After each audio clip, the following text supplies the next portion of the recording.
And I wanted to reflect on some of the gifts that this Jungian life has brought for me. And you will have your own. But for me, for example, the most important thing I've developed is a self-reflective perspective. It allows me to not be afraid of what emerges and bites me on the backside from my own shadow, my own complexes. It allows me to have faith in myself, that I'm being given just another opportunity to expand and to grow, which is the delight of it all, to still be growing. It's interesting, I have here a little quote I read just last week, which was that human beings are works in progress that mistakenly think they're finished. Well, I've got quite a ways to go yet. I find myself at the moment, because as Robert said before, a few years ago, for my joy and pleasure, I decided to continue my Jungian learning now that I understand Jung when I read Jung. And I took up analytic training at the C.G. Jung Institute in Zurich in a special way where I only go for 3 weeks a year and 3 weeks every term if I go each term, and I enjoy it enormously. I find myself now talking with two people in that institute, the two that totally intimidated me when I first joined the institute. You know, when you walk down the corridors and you sort of back off sideways because you don't want to really talk with that person. They're the boss, they're in charge. Well, that was me when I started out. And now we have the most wonderful time, week about, where we share together. And I feel I'm a peer and a colleague now with people who previously intimidated me. So there's been a lot of growth and understanding and settling taking place within me. And I'd like to tell you just one part of that as we go forward. Certainly my analysis, because I'm in this program, has to continue.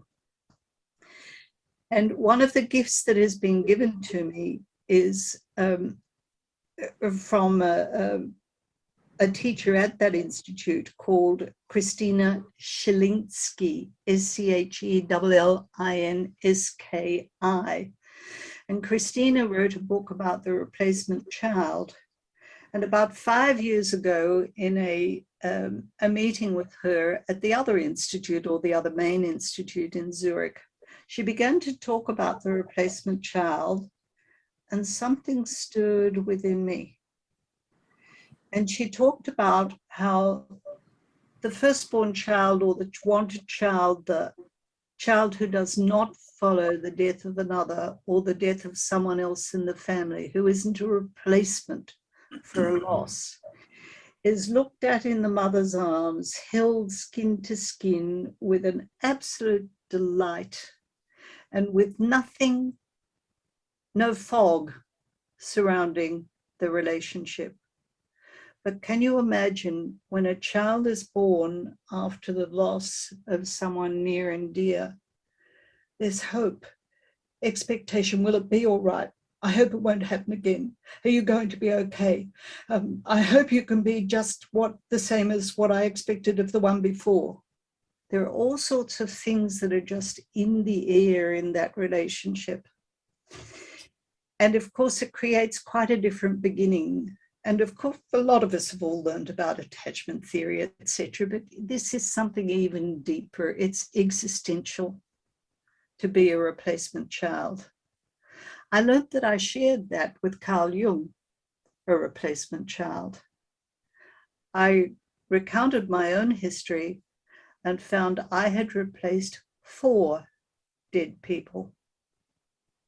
My father's first 2 children and his wife, who died at second childbirth.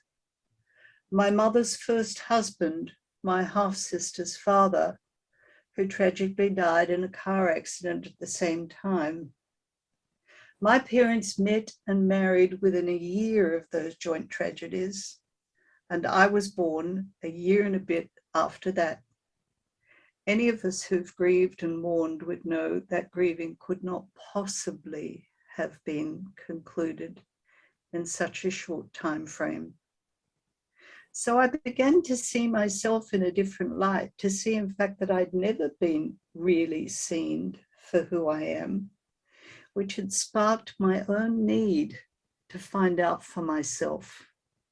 And in all the Jungian analytic work I'd done, no one had ever asked whether I followed the loss of another family member or another child. It was never known.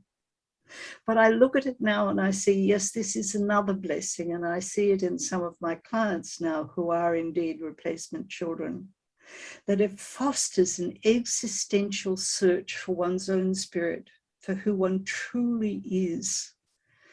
It's the thing, for example, that made me stand up and say, well, you've got to see me. And Robert was talking with me about my work in corporations, in training, etc. Well, yes, probably it made me do that. It was my motivation to be seen. So it's been a blessing for me, and it's been wonderful to find out all about that and see it and see how it impacts the psyche. It's also been important because I could see birth, Eros, and now at 75, I'm in that phase of life which looks towards the end of life, where we all might begin preparing, if we're brave enough, come to terms with the fact that this life will end. So maybe what I've been doing actually all this time is what Jung was doing, trying to find my own theology, trying to find my own spiritual way of being in this world. Certainly I could say it's been a rich, rich path for me thus far, and I've still so much to learn. One of the things I've also been blessed with, though, in recent years is, this is extraordinary to talk about, but because I'm in this stage of my life, I've been blessed by the presence of death. I mentioned to you earlier, holding my dear brother-in-law's hand as he passed away. I was alone lovingly with my mother when she passed away. I was blessed to share heart to heart with a wonderful supervisor and analyst I had for 10 years, Giles Clark, just a few days before he passed away. And it prepared me to accept also the death of my first son and the acceptance that he would no longer suffer. So it seems to me, as I look at the end of this, that, there's something about Eros and Thanatos which also have come together, and I can be at peace with them. And from the little Puella such a long while ago, who can I thank but dear Dr. Jung?